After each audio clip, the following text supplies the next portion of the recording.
인도 인구가 14억 명으로 중국을 제치고 세계 1위의 인구국으로 올라간 것 알고 계신가요? 이와 동시에 인도 대표 지수인 니프티 50 지수도 무려 미국 S&P 500 지수보다 훨씬 높은 성장세를 보이며 국내 투자자분들의 인도에 대한 투자 관심이 커지고 있습니다. 그런데 우리 중국 투자를 통해서 많은 아픔을 겪었던 분들 계시죠? 인도 증시도 중국과 마찬가지로 이미 많이 오른 고점은 아닐지, 그리고 최근 경기 침체, 금리 인하 등 이슈 속에서 과연 신흥국인 인도에 투자하는 것이 맞을지, 인도와 인도에 투자할 수 있는 ETF 상품들을 낱낱이 뜯어보며 이 상품 투자할지 말지 함께 알아보겠습니다. 어디에 투자해야 하냐고? 이럴 땐 이런 ETF. 챕터 1. 인도. 어떤 투자 매력이 있나요? 인도 하면 저는 아직도 사람들이 겐지스 강물에서 놀고 있는 사진이 생각나는데요.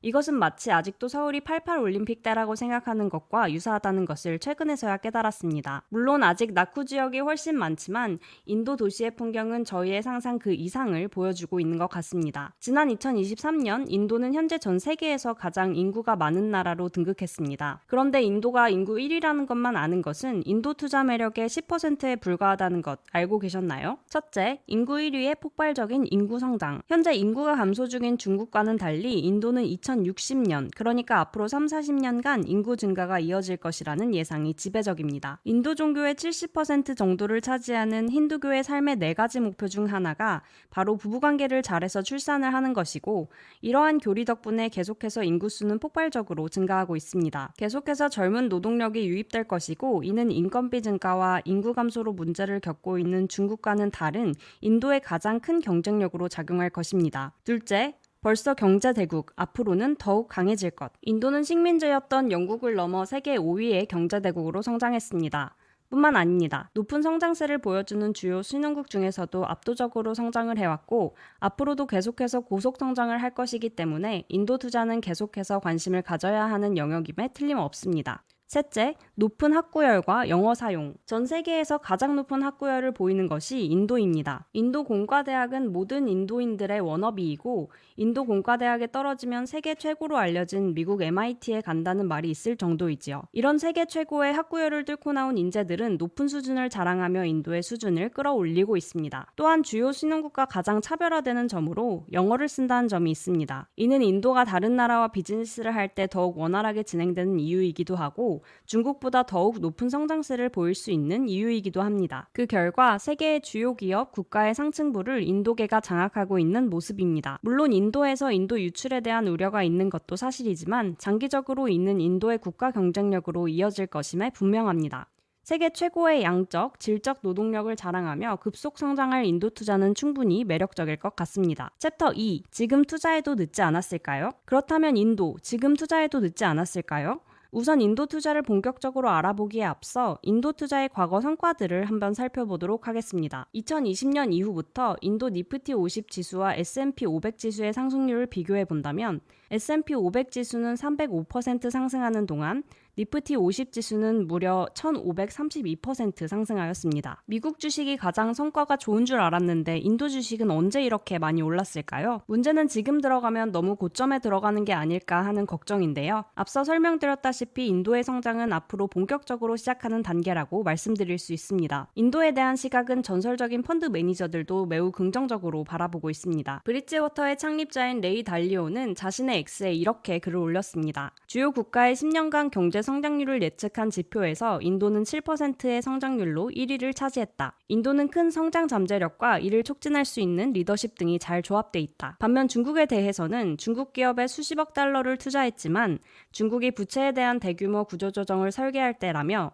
한때 중국 경제 예찬론자의 입장에서 인도 경제 예찬론자로 바뀐 모습입니다. 모건 스탠리의 보고서에 따르면 2027년까지 인도가 일본과 독일을 제치고 세계 3위의 경제대국이 될 것이라고 전망하고 있으며 2030년까지는 세계에서 세 번째로 큰 주식시장이 될 것이라고 이야기하고 있습니다. JP 모건 또한 인도의 생산 가능 인구인 15세에서 64세가 2028년까지 약 1억 1,300만 명이 늘어날 것으로 전망하며 앞으로도 인도 경제 성장 가능성을 높게 보고 있습니다. 이처럼 글로벌 IB 기관들 또한 인도 경제에 대해서는 한 소리로 긍정적인 전망을 발표하고 있습니다. 앞으로 세계 경제에서 인도가 차지하는 비중이 지금보다 훨씬 커질 것이라는 것은 모두가 동의하고 있는 만큼 지금이 바로 인도 투자의 적기라고 볼 수 있습니다. 챕터 3. 인도 투자 어떻게 시작해야 하나요? 인도는 최근 몇 년간 빠른 경제 성장으로 주목받고 있죠. 하지만 개인 투자자가 직접 투자하기 어려운 환경이라서 펀드나 ETF와 같은 간접 투자를 통해 접근할 수밖에 없다는 것이 현실인데요. 기존 ETF들은 니프티 50 지수에 투자하는 상품들만 존재했습니다. 하지만 최근 인도에 투자하는 ETF들이 추가로 상장하며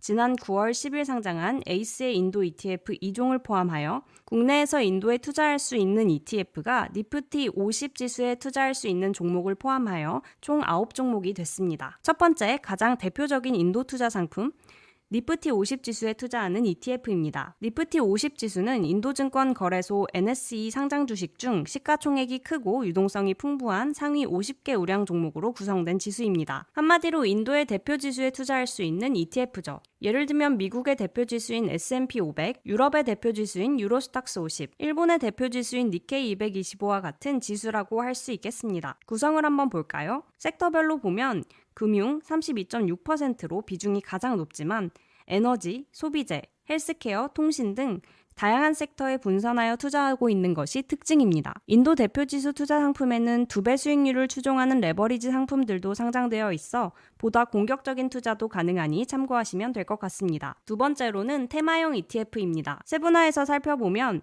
테마형 상품에는 그룹주 투자와 소비재 투자로 나눠볼 수 있는데요. 먼저 그룹주 투자입니다. 신흥국이 갖는 전형적인 특징인 초대형 그룹 주도의 경제 성장을 상품에 반영했습니다. 코덱스 인도 타타그룹 ETF는 인도 시가총액 1위 기업인 타타그룹주에 투자하는 ETF입니다. 쉽게 말하자면 국내에 상장된 삼성그룹주 ETF들과 같다고 보시면 됩니다. 특정 그룹주에 투자하지만 초대형 그룹인 만큼 특정 산업에만 국한된 것이 아닌 소비재, IT, 인프라 산업 등 다양한 섹터에 분산해서 투자할 수 있습니다.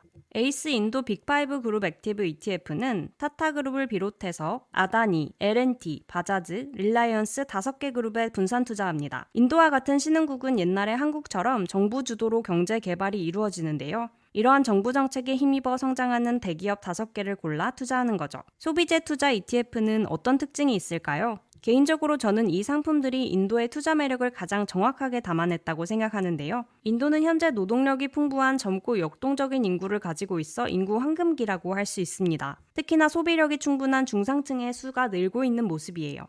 그래서 두 상품 모두 인도의 중산층 소비력 확대에 초점이 맞춰져 있습니다. 타이거 같은 경우 필수 소비재와 자유 소비재 두 가지가 고르게 구성되어 있습니다. 필수 소비재, 자유 소비재 너무 어려우신가요? 필수 소비재는 식료품 같이 삶을 영위하기 위한 필수적인 제품들을 말합니다.